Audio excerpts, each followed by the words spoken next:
everyone, this is my second video for today, and I just realized that I have paint on my hands. It is paint, it's not dirt, but even if it was, it's just farm dirt, so no worries. Okay, so I had some questions on how I make this yarn. Dawn, I know you were really interested in how I made it, and you had asked me if I was making my yarn with like 4 plies, and I know it can be really deceiving, but this is actually, I made this from 1 ply of yarn, and I'm gonna show you how I did that real quick.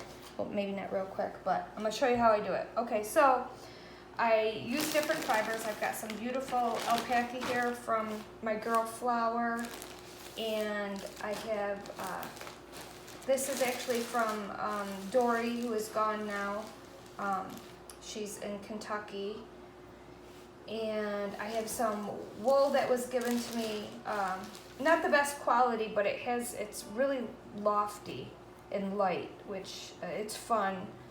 There was a lot of VM in it, but after washing you can get a lot of that out. And then I have some stuff here that I bought at a show. I use it sparingly, so I don't like just spin up this because it was expensive, but I like to put it with what I'm spinning. So in order to get this with I like long repeats in my weaving, and you can see there's a lot of really, really long repeats in this, which makes it really fun because you really don't know how your weaving is going to turn out. So how I do that is I'll take an arm's length of roving, and I'll just measure it on the table as I go. And so what I do when I do my spinning, I'll weave in like kind of like bands of patterns, and I'll figure out how I want my pattern to go. And they don't have to be connected. I just do some kind of equal portions, but they don't have to be so equal. And I just take them like this, and this is how I will weave. Spin them on my loom or on my spinning wheel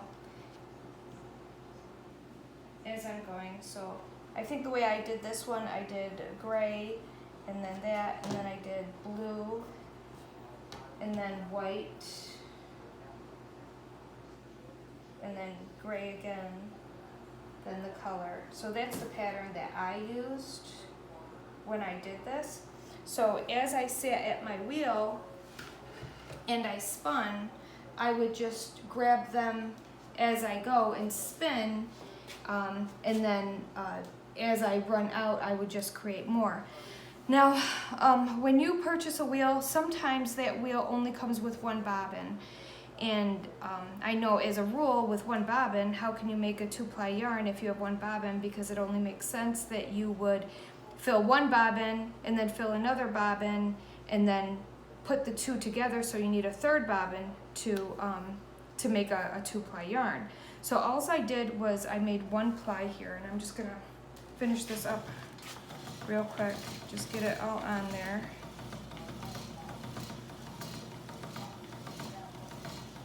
I just roll it up with my fingers to stop it. So this is 1 ply, and this is all these beautiful fibers on this 1 bobbin.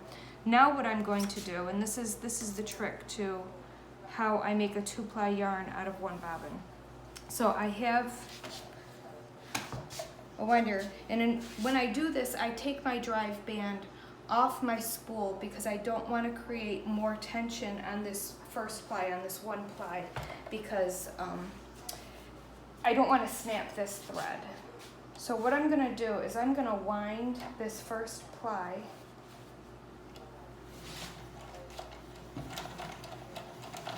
in a cake, and you can't do it in a ball, and I'll show you why in a second. This is going to take just a little bit long, but you want this to go on your winder nice and straight. And I'm not saying that this is easy to do, I'm just saying this is how I achieve this. You definitely could spin up 2 on different skein or different bobbins, 2 different plies, and then ply them together. But I find when I'm doing yarn like this, I get bored of the colorway or whatever I'm doing.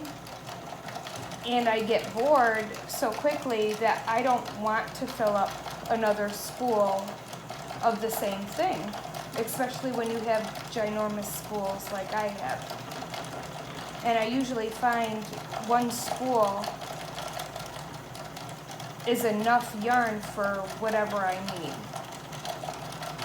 So you can see with a spool winder, this kind of goes fast. I have a lot of yarn on this 1 spool, but we're getting there. And the reason why you don't want to just wind it in a ball is because you need access to both ends of this yarn.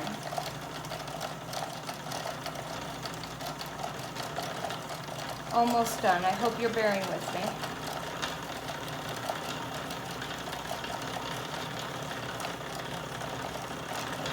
But I think you're going to have, if you spin, I think you're going to have a lot of fun with this technique.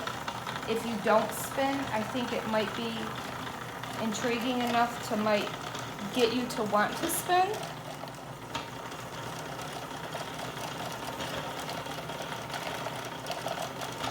And I actually learned this from one of my students. I was giving a weaving class and she had never woven on a continuous strand loom, and I had mentioned to some of the class that it would be better on the loom if, with the yarn that they were using, if they used 2 spools of yarn and did a double weave on their loom. And so one lady caked her yarn and worked off the cake off both sides at the same time. And the door of creativity just exploded in my head. So now I have 2 ends. And yes, they do get mixed up every once in a while. Put my drive band back on. And I know the question is going to ask, what spinning wheel am I using? This is a wheel from Heavenly Hand Spinning. And I had a Kromsky Symphony, which I loved, but I beat on my wheels and I need more of a workhorse. So I need something, I need more of a machine that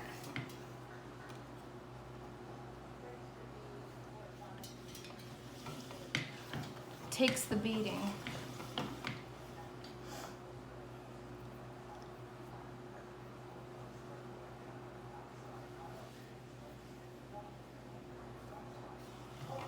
So I did my first ply going in the clockwise direction. And so now I'm going counterclockwise.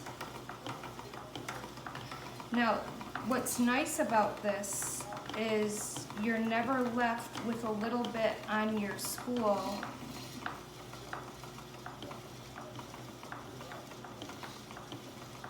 from plying that you didn't use up, because this is just all going to spin up off this one cake.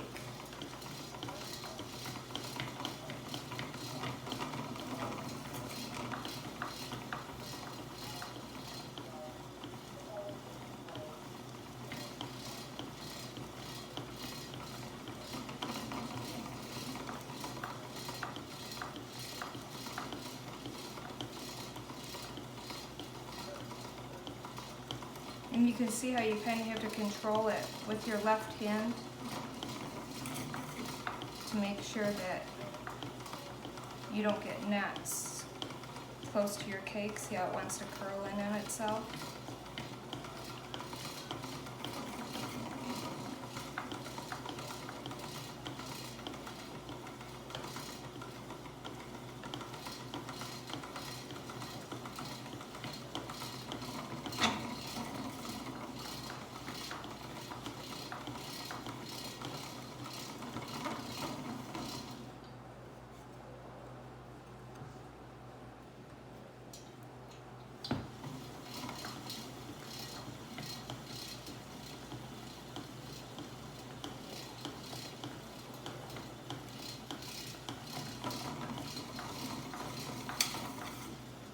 But that is how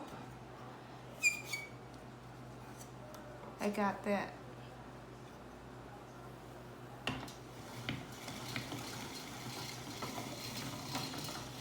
together. So I hope this inspires you, and I hope to see some of your hand spun yarn on your looms. And I've already started using this with different yarns on my loom behind me.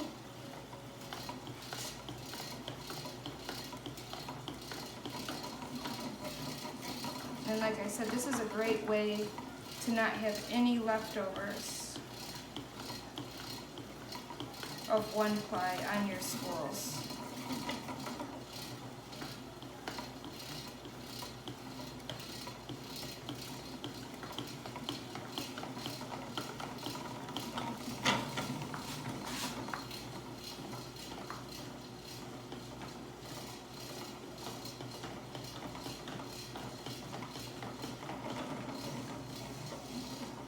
And we'll see you at the next video. Thanks.